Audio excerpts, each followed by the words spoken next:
En 1985, varios paramédicos en Quincy, Illinois, comenzaron a enfermarse gravemente después de comer en el trabajo, sin saber que su comida había sido mezclada con arsénico por un nuevo compañero, Michael Swango. Michael Swango nació en Tacoma, Washington, en 1954.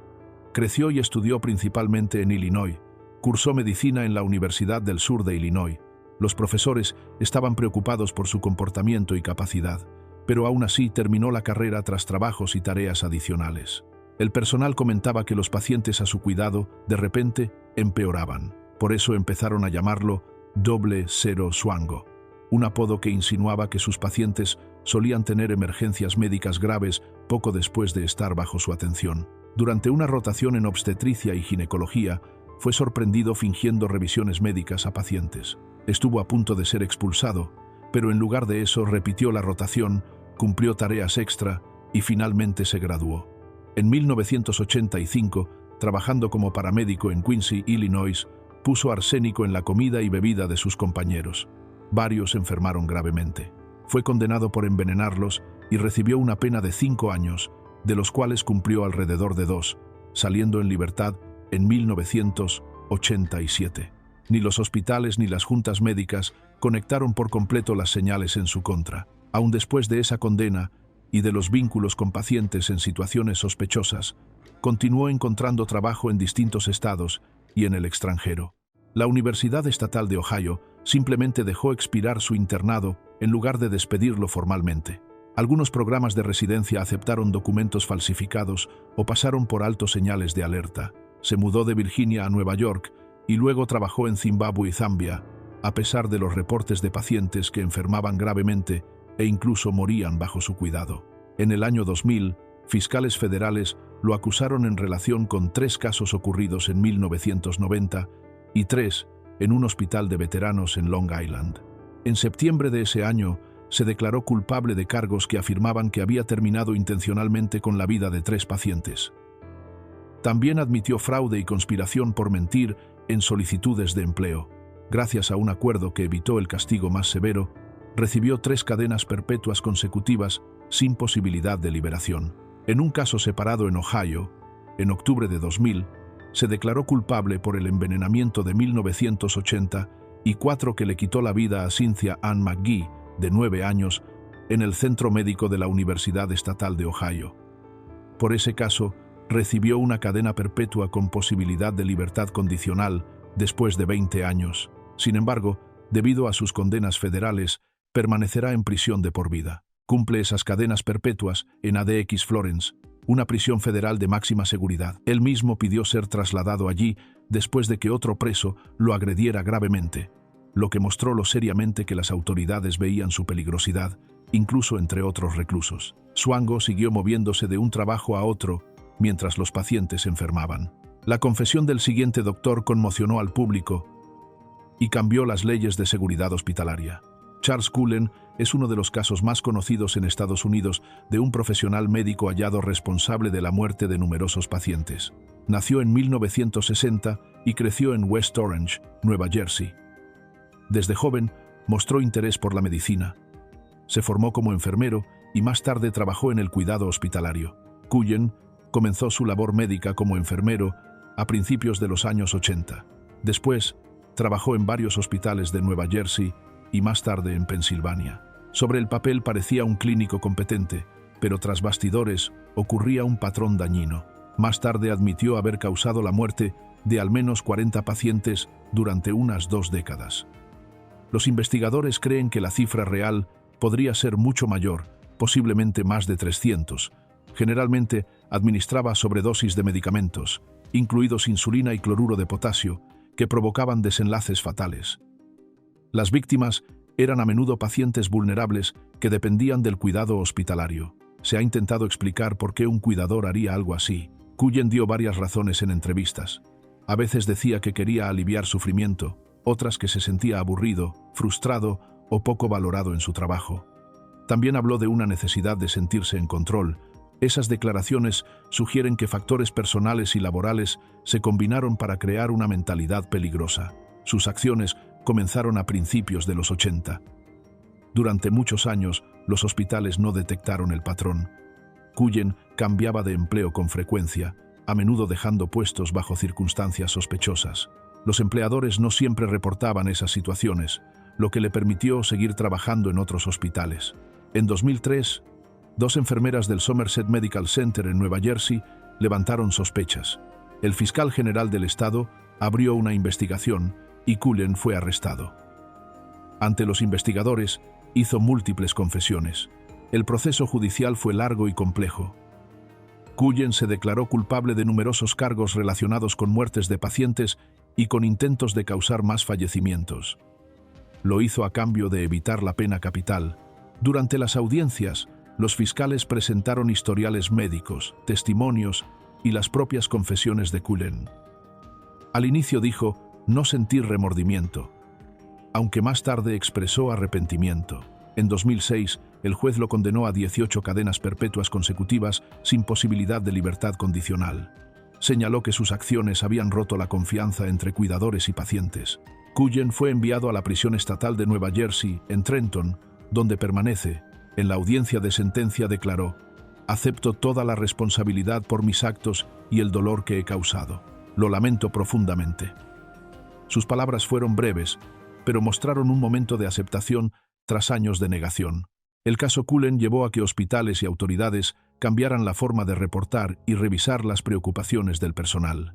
También planteó preguntas difíciles sobre cómo alguien pudo moverse entre distintos empleos médicos causando tanto daño. Esas reformas buscan evitar que se repita un caso similar. En 2025, Cullen tiene 70 años y sigue cumpliendo sus condenas en Nueva Jersey. ¿Y qué pasa con un cirujano que causó un daño aún más duradero dentro de la sala de operaciones? Christopher Dunch era neurocirujano. Nació en 1971 y creció en Texas. Se formó en medicina y comenzó su carrera con grandes expectativas. Muy pronto, su trabajo salió terriblemente mal.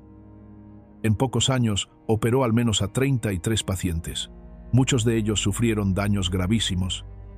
Algunos quedaron sin poder mover partes de su cuerpo, otros perdieron órganos, y varios no sobrevivieron a sus procedimientos. Sus colegas lo advirtieron sobre la forma en que trabajaba, pero él ignoró esas advertencias. Algunos miembros del personal decían que parecía desorientado durante las operaciones, que arrastraba las palabras y tomaba decisiones erráticas. Hay informes de que a veces realizaba cirugías bajo los efectos de sustancias. Los directivos de los hospitales y el organismo regulador de Texas recibieron quejas, pero no actuaron con rapidez. Esa demora permitió que más pacientes resultaran dañados. Un hospital incluso le permitió renunciar en silencio y le dio una carta de recomendación, lo que le facilitó ser contratado en otro lugar. Los investigadores intervinieron después de que un paciente quedara paralizado y otro falleciera. La investigación reveló numerosos ejemplos de cirugías inseguras y negligentes. Testigos en el juicio describieron operaciones que dejaron a pacientes con secuelas severas y permanentes. Uno relató cómo se cortó una médula espinal durante una cirugía. Otro explicó que una fusión espinal dejó a un paciente sin poder usar las piernas. Expertos médicos testificaron que sus técnicas eran tan imprudentes que solo podían explicarse como daño intencional, no simple incompetencia. La fiscalía sostuvo que él sabía que no tenía las habilidades necesarias y aún así siguió operando. Argumentaron que antepuso su carrera y el dinero a la seguridad de los pacientes. El tribunal debatió si sus actos se debían únicamente a incompetencia o a algo más grave. En 2017, Dunch fue declarado culpable de un cargo grave por causar un daño severo en un caso. Más tarde, se declaró culpable de otros cargos relacionados con pacientes que resultaron heridos o fallecieron. Un juez lo condenó a cadena perpetua sin posibilidad de libertad condicional. Actualmente cumple su condena en la unidad O.B. Ellis en Huntsville, Texas. Durante la sentencia mostró poco arrepentimiento. Cuando se le preguntó si quería hablar a las víctimas o a sus familias, dijo: «Nunca quise lastimar a nadie». Kermit Baron Gosnell creció en Filadelfia. Se formó como médico en los años 60 y obtuvo su título de MD. Durante décadas dirigió la clínica Women's Medical Society en Lancaster Avenue, en West Filadelfia. A simple vista parecía un doctor de comunidad. Organizaba programas locales, manejaba una casa de rehabilitación y tenía lazos de años con el vecindario. Pero detrás de esa imagen pública La clínica escondía graves problemas. El centro atendía principalmente a mujeres pobres, inmigrantes y de minorías. Registros del personal mostraron malas prácticas médicas y repetidas fallas en seguir normas básicas de seguridad. Trabajadores sin licencia realizaban labores médicas. Hubo informes de procedimientos mal hechos y demandas a lo largo de los años. Reguladores fueron alertados varias veces, pero las inspecciones y la aplicación de la ley fueron limitadas o ineficaces. El 18 de febrero de 2010 comenzó un operativo conjunto federal y estatal. Al inicio era una investigación sobre recetas ilegales, pero pronto se amplió a asuntos mucho más graves. Los investigadores hallaron habitaciones insalubres, instrumentos sin esterilizar, bolsas y frascos con restos fetales y pruebas de que el personal cortaba la médula espinal de bebés que aún mostraban signos de vida después de nacer. Un gran jurado más tarde describió la escena con detalle. El testimonio del personal fue clave. Varios empleados dijeron que en la clínica se trataba como práctica rutinaria interrumpir a los bebés que nacían vivos. Uno declaró haber cortado la médula de más de 100 infantes. Otros testigos relataron mujeres lesionadas en recuperación y equipos médicos que no funcionaban. Una paciente llamada Karnamaya Mongar perdió la vida en 2009 tras ser atendida en la clínica. Según los fiscales, recibió una dosis excesiva de medicación durante un procedimiento y falleció después. Su caso se convirtió en ejemplo separado de la atención insegura allí. El gran jurado informó que se encontraron restos fetales de 47 en diferentes lugares del edificio, congeladores, frascos y cajas. Para ellos, eso demostraba un patrón de práctica, no simples errores aislados. También preguntaron por qué la situación se prolongó tanto tiempo. Señalaron repetidos fallos de las agencias de supervisión, reportes de hospitales, empleados de salud pública y otros profesionales habían llegado a oficinas estatales durante años, pero la respuesta fue lenta e ineficaz. La negligencia regulatoria permitió que las prácticas peligrosas continuaran. Gosnell fue arrestado en enero de 2011. Enfrentó numerosos cargos, incluidos los relacionados con la muerte de bebés y de la paciente adulta. Su juicio estatal tuvo lugar en la primavera de 2013. Durante semanas, los fiscales presentaron testimonios gráficos e inquietantes de ex-empleados, expertos médicos y otros. La defensa intentó desacreditar la evidencia y sembrar dudas sobre los testigos presenciales. El 13 de mayo de 2013, el jurado lo declaró culpable de varios de los cargos más graves, incluidos 3 de homicidio en primer grado relacionados con bebés que, según el jurado, nacieron vivos y luego fueron detenidos deliberadamente. También lo declararon culpable de homicidio involuntario en el caso de Karnamaya Mongar, además de múltiples cargos por procedimientos ilegales de término avanzado y violaciones a las leyes de consentimiento informado. Tras la condena, Gosnell renunció a su derecho a apelar en un acuerdo que eliminaba la posibilidad de pena de muerte. En mayo de 2013, un juez lo condenó a cadena perpetua sin libertad condicional por los cargos estatales. Más tarde, recibió 30 años adicionales en una condena federal por recetas ilegales. Cumple su condena en una prisión estatal de Pensilvania. La siguiente historia trata de una enfermera pediátrica que fue vinculada a hasta 60 muertes infantiles sin explicación. Si consideras importantes historias como estas, piensa en suscribirte para más. Genene Ann Jones nació en 1950 en Texas. Fue adoptada por el dueño de un club nocturno y su esposa. Antes de formarse como enfermera, trabajó como esteticista. A finales de los años 70, terminó la escuela de enfermería y se convirtió en enfermera vocacional con licencia. Trabajó en la unidad de cuidados intensivos pediátricos del Hospital del Condado de Bejar, en San Antonio. Se casó en 1968 con su novio de la secundaria. Tuvieron un hijo y se divorciaron en 1974. En 1977 se reconciliaron y tuvieron otro hijo. Poco antes de ser acusada, se casó brevemente con un asistente de enfermería de 19 años, pero ese matrimonio terminó rápidamente. Entre 1981 y 1982, muchos bebés y niños pequeños bajo su cuidado colapsaron repentinamente o sufrieron convulsiones. Un artículo médico más tarde señaló un fuerte aumento en la cantidad de bebés que no sobrevivían durante sus turnos. Los investigadores concluyeron que no era mala suerte. encontraron pruebas de que aplicaba inyecciones de medicamentos como digoxina, heparina y succinilcolina. Esas inyecciones provocaban emergencias médicas, algunas de las cuales llevaron a la muerte de los niños. En una clínica, un médico descubrió marcas de agujas en un frasco de succinilcolina al que solo Jones tenía acceso. Ese hallazgo encendió las alarmas. El 15 de febrero de 1984 comenzó su juicio. El caso se centró en Chelsea McClellan, una bebé de meses. Los investigadores descubrieron que había recibido una dosis muy alta del relajante muscular succinilcolina. También fue acusada de causar daños graves a otros niños. El jurado la declaró culpable. Un juez la condenó a 99 años por un cargo y a 60 años concurrentes por otro. Eso significaba pasar muchas décadas en prisión. Aún después de esa condena, la magnitud total de lo ocurrido siguió siendo incierta.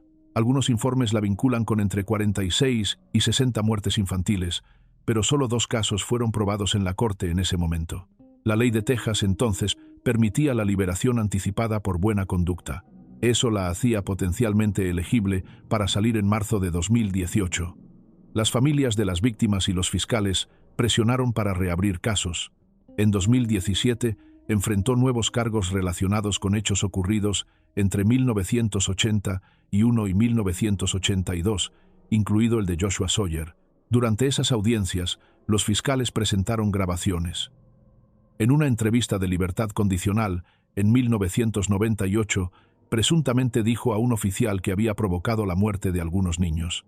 Una compañera de prisión luego afirmó que Jones negaba responsabilidad y culpaba a voces en su cabeza. El 16 de enero de 2020 aceptó un acuerdo.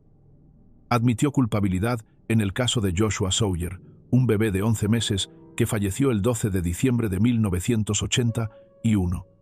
El tribunal le impuso cadena perpetua. A cambio, se retiraron otros 4 cargos relacionados. En la sentencia, un juez le dijo: «Tomaste el regalo más precioso de Dios, los bebés», y señaló que el juicio final llegaría en la otra vida. Con ese acuerdo, no sería elegible para libertad condicional hasta aproximadamente los 87 años. Jones convirtió a los niños bajo su cuidado en sus blancos. Ahora, ¿cómo puede alguien de confianza transformar un medicamento en un arma? La doctora Tseng era médica general. Obtuvo su licencia en 1997. En 2005 abrió una pequeña clínica llamada Advanced Care AAA Medical en Rowland Heights, al este de Los Ángeles, un vecindario con muchas familias inmigrantes de Asia. También tenía vínculos con hospitales locales. Con el tiempo, su práctica cambió. Comenzó a recetar enormes cantidades de medicamentos controlados en lugar de brindar otro tipo de atención médica. Entre 2007 y 2009, al menos 9 pacientes murieron tras consumir esas recetas. Los investigadores luego descubrieron que había firmado más de 0 recetas en 3 años, un promedio de más de 25 al día. 3 jóvenes que perdieron la vida fueron Bu Nguyen, 28 años, de Lake Forest; Stephen Ogle, 25 años, de Palm Desert; y Joseph Joey Robero, 21 años, de San Ramón, estudiante de la Universidad Estatal de Arizona. Muchos pacientes que acudían a su clínica no eran locales, lo que generaba dudas sobre por qué viajaban hasta allí. Sus recetas solían combinar varios tipos de medicamentos: analgésicos opioides como oxicodona o metadona, sedantes como Xanax, relajantes musculares y estimulantes como Adderall. Esa mezcla aumentaba enormemente el riesgo de un desenlace fatal. Farmacéuticos, médicos forenses y otros le advirtieron que sus pacientes estaban muriendo. Pese a ello, siguió recetando cantidades masivas de medicamentos controlados. Se estima que su clínica ingresó unos $5 millones en ese periodo.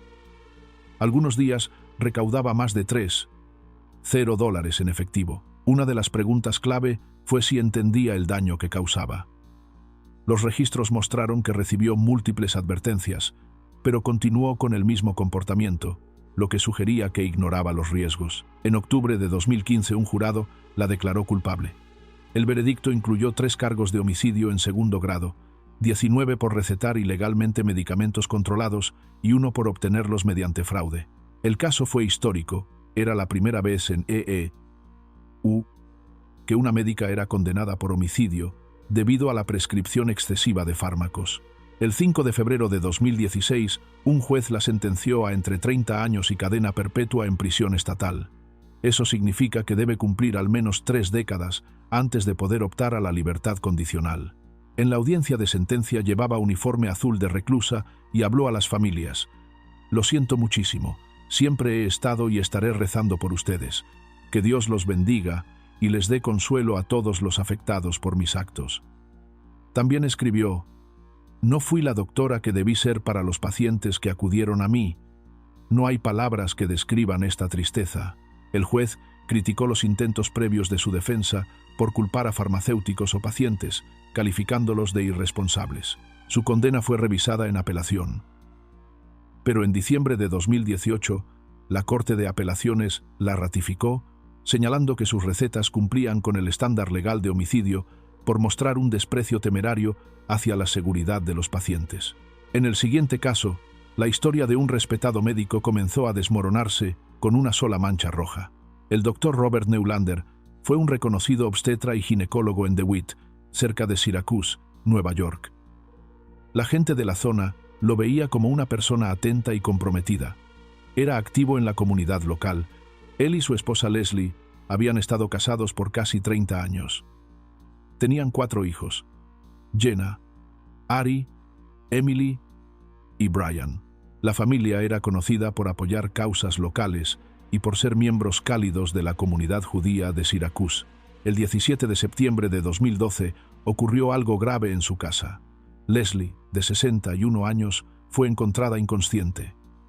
El doctor Neulander llamó al 911 y dijo que ella se había resbalado en la ducha. Su hija Jenna también llamó al 911. En su llamada lloraba y gritaba: «¡Papá, no la muevas!». Los socorristas encontraron manchas rojas tanto en el dormitorio como en el baño. El patrón de esas manchas no coincidía con una simple caída en la ducha. Al principio, las autoridades trataron el caso como un accidente. Sin embargo, una médica forense retirada revisó más tarde el expediente. Determinó que las lesiones no encajaban con una caída. Describió una herida en la cabeza muy profunda que fracturó hueso y alcanzó el cráneo. También halló salpicaduras y tejido en el cabecero de la cama. Según ella, esos signos apuntaban a un golpe fuerte, no a un accidente doméstico. Esos hallazgos hicieron que los investigadores empezaran a dudar de la versión inicial. En 2015, un jurado declaró al doctor Neulander culpable de homicidio en segundo grado y de manipulación de pruebas. El jurado concluyó que había causado las graves lesiones y luego intentó simular que todo había sido un accidente. Un juez lo sentenció a 20 años a cadena perpetua. Esa condena fue anulada en 2019. Durante el juicio, un miembro del jurado había enviado mensajes de texto y dado información falsa sobre esos contactos. Debido a esa mala conducta, la Corte ordenó un nuevo juicio. A inicios de 2022, los fiscales presentaron pruebas más sólidas. Mostraron el tejido encontrado en el cabecero de la cama. Llevaron expertos para explicar los patrones de las manchas rojas. Cuestionaron la línea de tiempo y partes del relato de Neulander. El jurado lo volvió a declarar culpable. Fue sentenciado otra vez a 20 años a cadena perpetua, además de una condena concurrente por manipulación de pruebas. Perdió su licencia médica y fue trasladado a la prisión de Elmira. En 2024, la Corte más alta de Nueva York rechazó sus apelaciones. Esa decisión probablemente puso fin a sus intentos de revertir la condena. Su primera fecha posible de libertad condicional es el 6 de diciembre de 2038, cuando tendría 86 años. Durante la sentencia pidió clemencia al juez. Dijo que su familia había sufrido, que estaba por cumplir 71 años y que tenía serios problemas de salud. Pidió al tribunal una pequeña esperanza de poder morir rodeado de su familia. No se registró ninguna comida final ni últimas palabras. Sigue vivo y encarcelado. Yacid. Esa era un médico de urgencias de Gates Mills, Ohio. Se casó con Rosemary DiPuccio, una ex-enfermera, en 1999. Tuvieron 2 hijos y estaban intentando tener un tercero. El 24 de febrero de 2005, Rosemary, de 38 años, se desplomó mientras conducía su camioneta SUV. El vehículo no mostraba señales de un impacto fuerte. Ella no tenía heridas visibles. Horas antes le había dicho a una amiga que se sentía con náuseas y que sospechaba que una pastilla de calcio que su esposo le había dado podía ser la causa. Momentos después, su vehículo se estrelló. Testigos dijeron que parecía confundida y estaba vomitando. Murió poco tiempo después de llegar al hospital. Las pruebas toxicológicas revelaron la presencia de cianuro de potasio en el suplemento. Los análisis confirmaron que las pastillas de calcio estaban contaminadas con una sustancia tóxica. Poco después, Yazid huyó con sus 2 hijos pequeños. Viajó de Detroit a Toronto, luego a Londres Heathrow, pues a Chipre y finalmente a Beirut, Líbano. En el extranjero, un amigo le proporcionó identificación falsa y lo ayudó a encontrar refugio.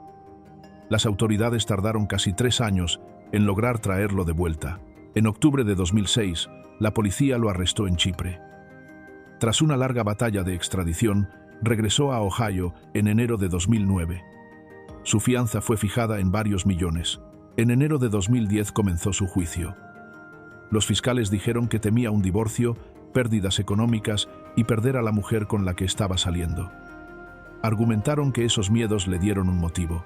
La defensa alegó que había sido infiel, pero que aún amaba a su esposa y no tenía razones para hacerle daño. Testigos describieron su relación con una enfermera llamada Michelle Stephens. Ella contó al jurado que, el día antes de que Rosemary enfermara, él le preguntó: «Si algo malo llegara a pasar, ¿te quedarías conmigo?». Tras 7 semanas de testimonios y más de 60 testigos, el jurado deliberó durante 4 días. Lo declaró culpable de homicidio agravado. En la sentencia, el juez le preguntó si quería hablar. Él respondió únicamente: «Sí», pero no dijo nada más al tribunal. El hermano de Rosemary se levantó y le gritó: «¿Eres un hombre?».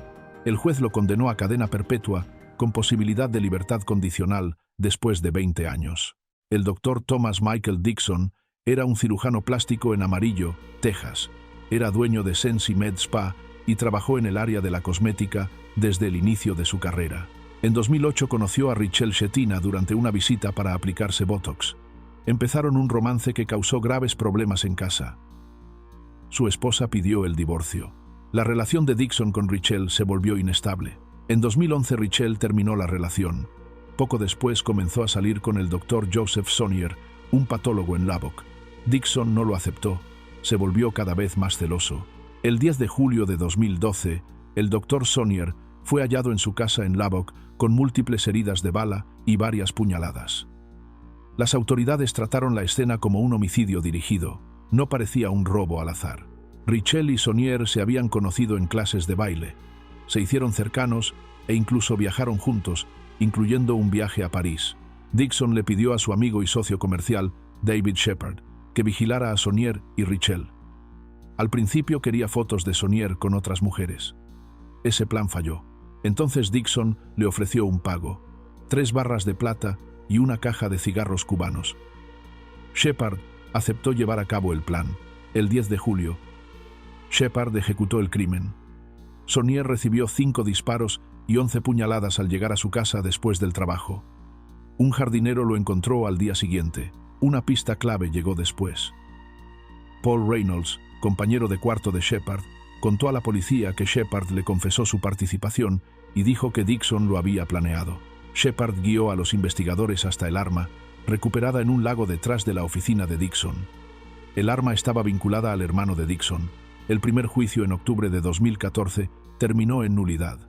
Shepard declaró que había actuado solo. Los jurados tuvieron dudas razonables sobre el papel de Dixon y si él realmente quiso que alguien saliera lastimado o solo que lo espiaran. En un segundo juicio, en noviembre de 2015, la hija de Shepard, Hailey, dio un testimonio que contradecía a su padre. El jurado declaró culpable a Dixon de 2 cargos de homicidio de nivel capital. Fue sentenciado a cadena perpetua sin libertad condicional. En diciembre de 2018, el séptimo Tribunal de Apelaciones anuló la condena, señalando problemas con las pruebas de localización de celular y una violación a su derecho a un juicio público. Sin embargo, a inicios de 2020, el Tribunal de Apelaciones Penales de Texas revirtió esa decisión. Consideró los errores inofensivos y restableció la condena. Dixon regresó a prisión, donde sigue actualmente mientras persigue apelaciones a nivel estatal. El doctor William Baluk trabajaba discretamente en su clínica, solo en efectivo. Era un médico de manejo del dolor. Antes había trabajado en medicina de emergencias. Después abrió Advanced Care en el suroeste de Oklahoma City. En 2013, investigadores descubrieron que había escrito 12,0 recetas más que cualquier otro médico en Oklahoma. Era un número enorme. Algunas farmacias locales se negaban a surtir sus recetas porque pensaban que no era una práctica médica adecuada. Las familias empezaron a notar que algo iba mal. En el tribunal, una persona mostró una foto de su familiar fallecido y dijo: «Espero que lo persigan todos los retratos de nuestros seres queridos que ya no están aquí». ¿Cómo llevaron estas recetas a cargos tan serios? 8 de los pacientes de Baluk fallecieron por exceso de sustancias en su organismo. Era una fuerte mezcla de analgésicos y sedantes que él les recetaba. Un caso estaba relacionado con un accidente de auto y no con las medicinas, así que los fiscales retiraron ese cargo. Eso dejó 8 cargos de homicidio en segundo grado en su contra. En agosto de 2014, Baluk tenía unos 71 o 72 años. Se declaró culpable de esos 8 cargos para obtener una sentencia más leve. Otros cargos, más de 57 o incluso 72 por recetar sin causa médica, fueron retirados. Su declaración de culpabilidad ayudó a evitar un juicio largo y dio cierto cierre a las familias. ¿Qué castigo recibió? ¿Por qué hubo un acuerdo? El juez le dio 10 años por cada cargo, pero se le redujeron 2 años en cada uno, quedando en 8 años de prisión, más 2 de libertad condicional. El fiscal explicó: «Ya que tiene casi 72 años, 8 años en prisión era justo. Baluk probablemente tendría alrededor de 80 años antes de poder pedir libertad anticipada». Cuando le preguntaron sobre su declaración, Baluk dijo que no era una admisión de culpa. Explicó que lo hizo para sobrevivir a las duras condiciones de la cárcel. No había forma de que sobreviviera, no iba a llegar al juicio, ya estaría muerto. Mencionó graves problemas de salud en prisión, como infecciones en la piel, insuficiencia renal e hinchazón. Jeffrey Robert McDonald nació en 1943. Creció en Jamaica, Queens, Nueva York. Su familia pertenecía a la clase trabajadora. Era un estudiante brillante y muy ambicioso. En la preparatoria fue elegido como el más popular y con más probabilidades de triunfar. Allí conoció a Colette Stevenson, quien más tarde se convirtió en su esposa. Su romance juvenil volvió a florecer mientras él estudiaba premedicina en la Universidad de Princeton. Se casaron en 1963. Colette estaba embarazada de su primera hija, Kimberly, en ese momento.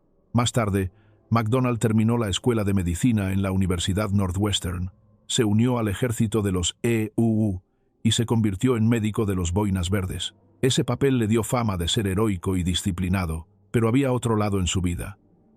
El 17 de febrero de 1970, todo cambió para McDonald.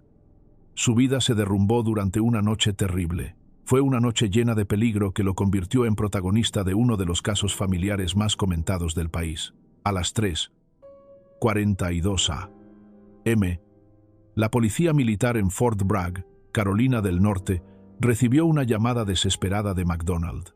Él dijo: «Ayuda, 5444 Castle Drive, algo violento, rápido». Cuando los oficiales llegaron, la escena fue impactante. Colette, de 26 años y embarazada, estaba gravemente herida. Había recibido 37 golpes. Su cuerpo estaba parcialmente cubierto con la parte rota del pijama de McDonald.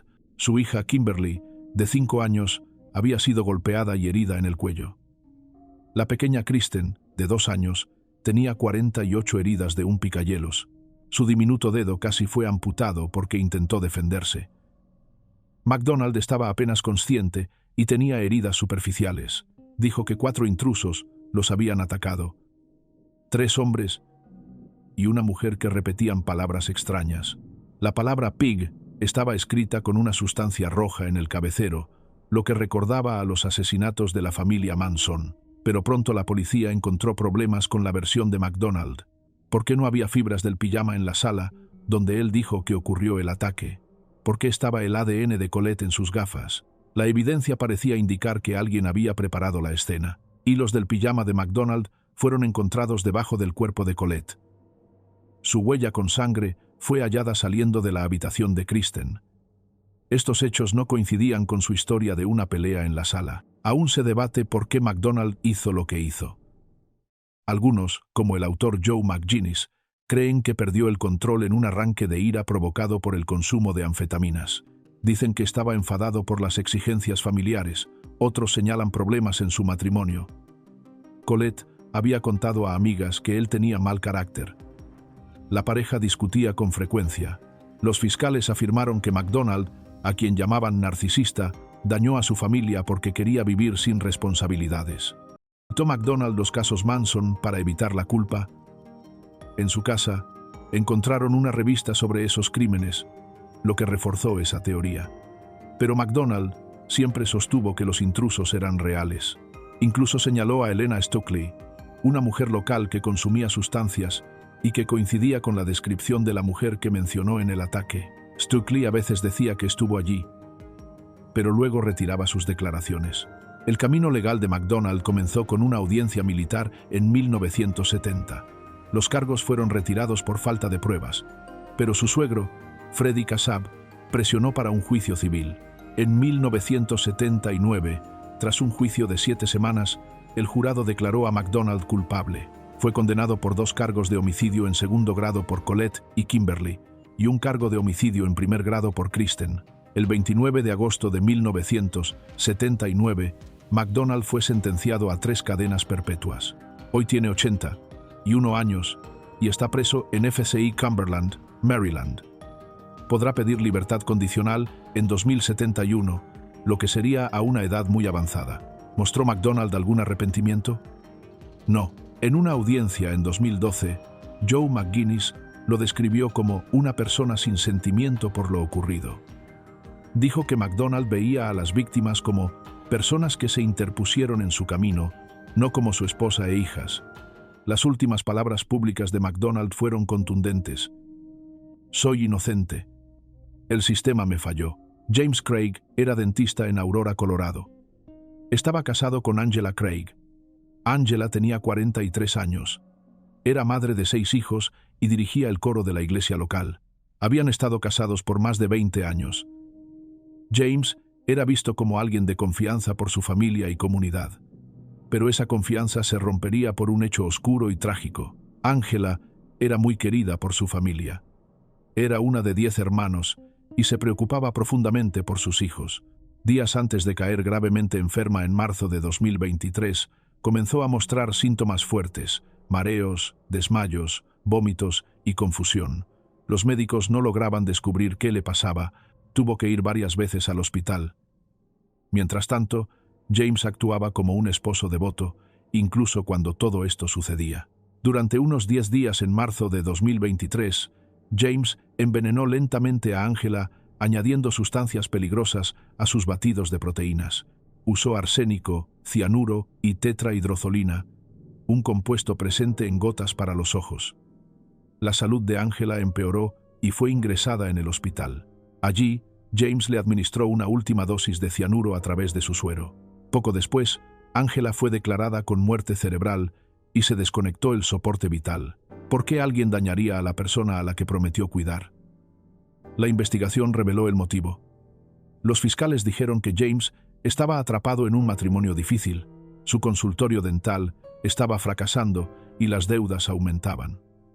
Tenía relaciones con otras mujeres, pero no quería divorciarse de Angela. Los $4 millones del seguro de vida de Angela y la reputación de James eran demasiado importantes para él. En el juicio salieron a la luz muchas pruebas. Los investigadores hallaron búsquedas en Internet hechas por James. Preguntaba cosas como: ¿cómo hacer que una muerte parezca un ataque al corazón? ¿Existe un veneno indetectable? ¿Y cuánto tarda el envenenamiento por arsénico en terminar con la vida? Las cámaras de seguridad lo mostraron entrando a la habitación de Angela en el hospital con una jeringa. Poco después, el estado de Angela empeoró. James enfrentó cargos de homicidio en primer grado, manipulación de pruebas, intento de inducir a testigos a mentir y hasta intento de ordenar daño contra el investigador principal. Incluso trató de convencer a su hija de grabar un video falso para hacer creer que Angela pensaba en hacerse daño. 2 de sus hijas testificaron en el juicio. Negaron que Angela hubiera pensado en suicidarse. Una recordó a su madre feliz, emocionada con los planes de su futura casa y los nuevos amigos que quería hacer. También contaron que James les pidió fabricar pruebas falsas y contactar a reclusos para que mintieran a su favor. El jurado no aceptó la defensa de que Angela se había causado su propia muerte. Tras 9 horas de deliberación, James fue hallado culpable de todos los cargos. El 30 de julio de 2025, el juez dictó la sentencia obligatoria: cadena perpetua sin posibilidad de libertad condicional por el cargo principal. También recibió condenas adicionales que sumaban 33 años por los demás cargos. El juez dijo que James causó destrucción como un tornado